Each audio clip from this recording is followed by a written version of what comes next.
High school cooking. Today we start our breakfast theme with fried eggs and over easy eggs. Let's go. Nice. That looks good. So and now you put it all the way up at the edge and flip it. Got it. Go for it. All right, not bad. You can fix it with your spatula. Get it up in the air. Put it up towards the edge here. A little bit. Oh! You're gonna burn yourself. Sweet. Oh! Not bad. So try to save it with your spatula, though. Try to save it. All right, all the way up to the edge right there. You got it. Go. Yo! A little more oomph. That's it. Got it. Look at that! I'll flip with the flip. Look at that. That looks amazing. That looks incredible. Why am I eating the oatmeal?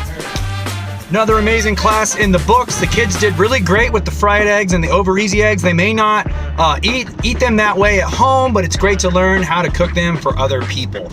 There's always that exhilarating moment when they get the sauté flip or they don't get it, but cooking class is the best place to mess up because there's no meal depending on it. All right, we'll see you guys next time with more ways to cook an egg.